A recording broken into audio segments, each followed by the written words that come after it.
북한의 화성 14형 미사일 도발에 대한 국제사회의 추가 제재가 초읽기에 들어갔습니다. 유엔 안전보장이사회가 우리 시각으로 내일 새벽 북한을 추가 제재하는 결의안 채택을 위한 표결에 나설 예정입니다. 김주환 YTN 정치안보 전문기자 스튜디오에 나와 있습니다. 네, 안녕하세요. 안녕하세요. 네, 지난달 북한이 ICBM급이라고 할 수 있는 화성 14형을 잇따라 발사했는데 여기에 대해서 국제사회의 제재가 논의 중이었는데 내일 새벽 대북 제재를 위한 표결 과정이 열리는데 다른 때보다 좀 빨라진 거 아닙니까? 네, 빨라졌다라는 거는 그만큼 시급성, 위험성을 위협인식을 국제사회가 공유하고 있다 이렇게 역으로 설명을 드릴 수 있고요. 지난달 4일 화성 14형 1차 시험 발사를 했고 28일 밤 11시 40분에 2차를 했죠. 물론 1차 발사를 했을 때부터 논의가 됐었습니다. 초안을 이제 특정 국가가 마련해서 회람을 하는 과정인데 네. 이것이 굉장히 빨라졌다. 그리고 지금 말씀하신 것처럼 내일 새벽, 우리 시각으로 내일 새벽 유엔 안보리가 표결을 한다라는 것은 다시 말해서 상임이사국 그중에 그동안 북한에 대해서는 중국과 러시아가 어느 정도 우호적이었지 않습니까? 네. 잘 아시지만 거부권을 가진 상임이사국이요. 합의를 했다. 어느 정도 합의를 했다라는 그 설명 배경이 깔려 있기 때문에 합의를 했기 때문에 표결 절차에 나선다. 유엔 표결 절차를 보면요. 이렇게 네. 설명이기 때문에 내일 이것이 가지는 대북 제재는 또 다른 큰 의미가 있다. 이렇게 설명을 미리 드릴 수 있습니다.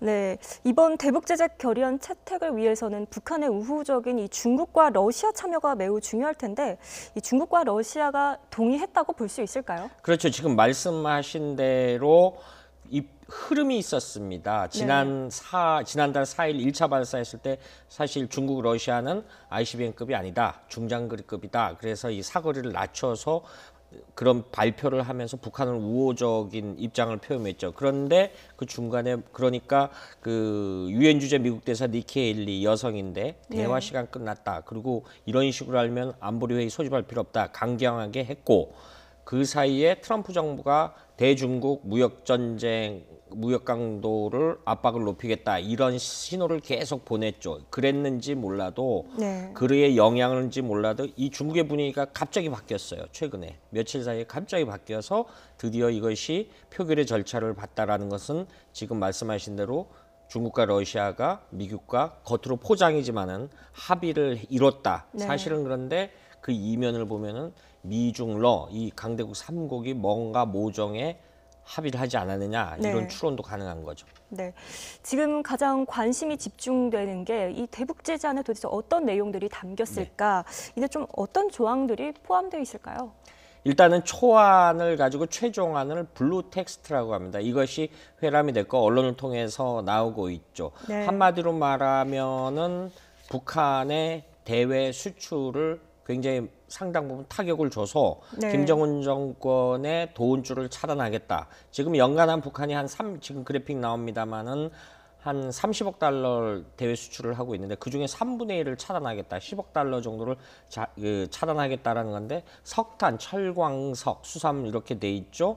석탄 수출은 중국이 굉장히 이제 그동안 풀어줬다 다시 열었다 이런 방식을 보였는데 중국을 통제할 수 있는 권한이 돼. 근데 주목되는 부분은 저기 그래픽상에 표현이 없습니다. 납 관련해서 방연석이라는 일단 비철 금속이 처음 포함됐다고 그래요. 그런데 이 부분이 납이라는 것이 굉장히 전문가들의 이야기에 따르면은 굉장히 고가의 제품. 우리가 쉽게 설명드리면은 병원에서 쓰는 방호복, 액선 촬영할 때 이 납성분이 들어간다라고 합니다. 이런 부분에 있었는데 이런 고가의 철광을 제재 대상에 넣었다라는 것이 좀 눈여겨봐야 될 대목인 것 같습니다. 그리고 이 밖에 지금 북한의 해외 근로자들이 한 5만 명 되는데 북한 보고 근로자 해외 송출을 하지 말라면 북한은 당연히 안 하겠죠.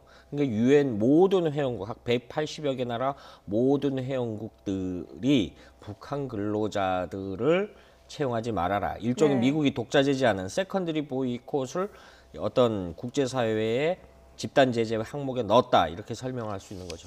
네. 이런 항목들을 좀 제대로 제재한다면 이 북한의 대외 교역에 실제적으로 타격이 될까요?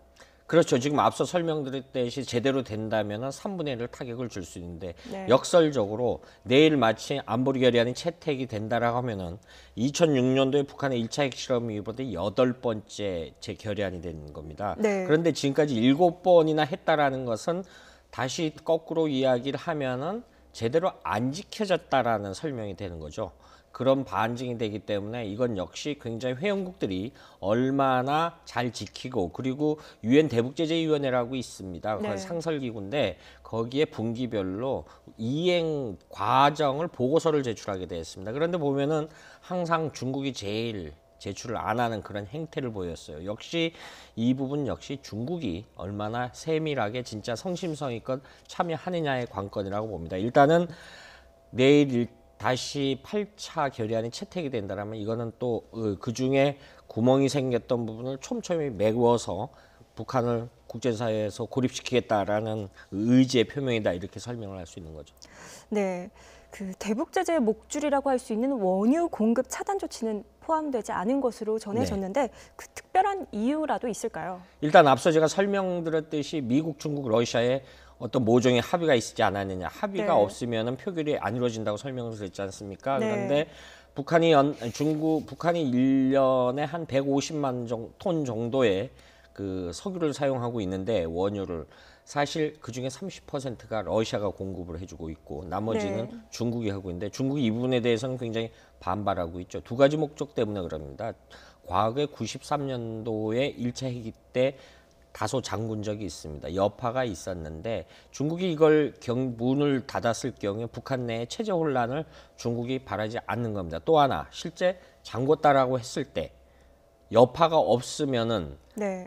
영향력이 없으면은 중국이 가지는 대북 마지막 지뢰 때 효과가 없어지는 거죠. 중국은 사실 그 부분에 대해서는 두려움이 있습니다. 그래서 이것을 굳이 드러낼 필요 없이 네. 이번에 석탄이라든가 다른 뭐 수산물 수출 금지에 참여를 했다라는 것은 중국으로서는 대북 원예 제재 부분을 미국이 양보를 한 거고, 네. 역설적으로 앞서 설명드린 것은 중국이 다시 미국의 의도를 접수를 했고 수용을 했다. 러시아도 마찬가지고요. 이런 측면에서 그 원유 제재가 빠져나간 이런 부분이 우리로서는 좀 다소 아쉽다라고 설명을 할 수 있을 것 같습니다. 네. 또 그 오는 7일과 8일에는 그 필리핀 마닐라에서 아세안 지역 안보 포럼이 열리는데 좀 우리에게는 좀 중요한 회담이라고 할 수 있는데 아무래도 그 대북 문제가 좀 논의가 되겠죠? 그렇죠. 지금 강경화 장관이 마닐라에 도착했다는 저희 앞선 기자의 리포트도 보셨지 않습니까? 네. 그 아세안, 동남아 국가연합 아세안 플러스 3라고 하는데, 여기 아시안 지역 아세안 국가들 이외에 이제 한미일, 그다음에 영내 미국, 중국, 러시아, 특히 북한.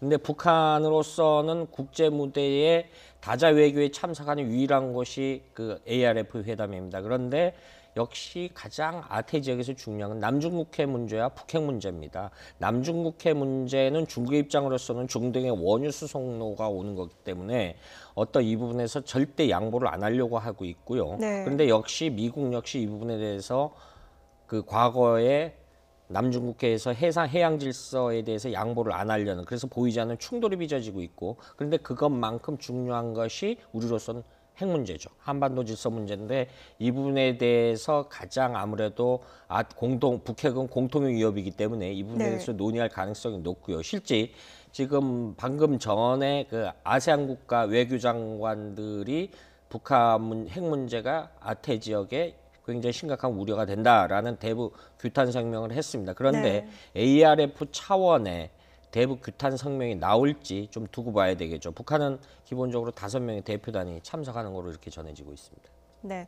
또 이번에는 그 북한의 그 아세안 지역 안보 포럼 회원국 자격을 박탈하겠다. 이런 문제가 논의될 것이라는 외신 보도도 있는데 좀 어떻게 전망하십니까? 실제 어렵다, 이렇게 결론부터 좀 설명을 드릴 수 있어요. 지금 그 여러 가지 미국이 렉스 틸러슨 미 국무장관이라든가 이런 미 국무부 내에서 이런 북한이 멋대로 행동하니까 이런 국제사회에서도 차단하기 위해서 징벌적 조치로서 회원 자격을 박탈해야 된다 이렇게 얘기를 했는데 사실 이게 국제 외교 무대라는 것이 규정이 있고 규범이 있고 절차가 있는 거 아니겠습니까? 그런데 네.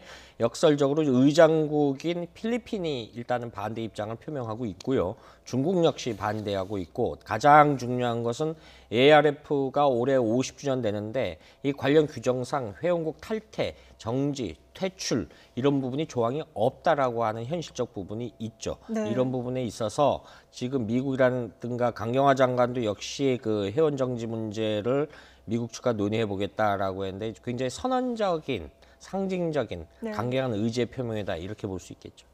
네, 앞서 전해드렸지만 강경화 외교부 장관도 이번 회담에 처음으로 참석을 했는데 북한 리용호 외무상을 만날 용의가 있다는 견해를 앞서 밝혔습니다. 좀 어떻게 보시나요?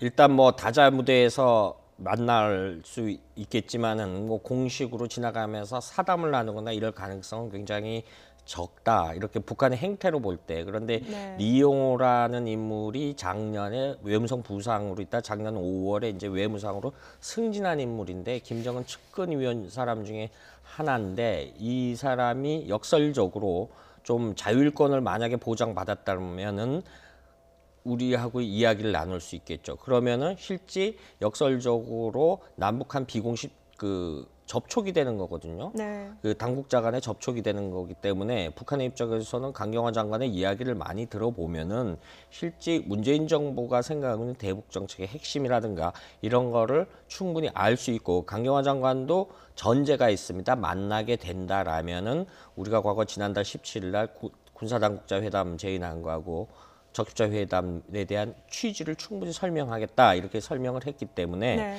희망상으로 이 부분에 대해서는 어떤 형태로도 접촉이 있으면은 좋겠습니다만은 지금까지 북한 관영 매체들이 이렇게 발표를 한 거 보면은 그 형식적으로 보면은 가능성은 현실적 가능성은 좀 적다 이렇게 전망할 수 있을 것 같아요.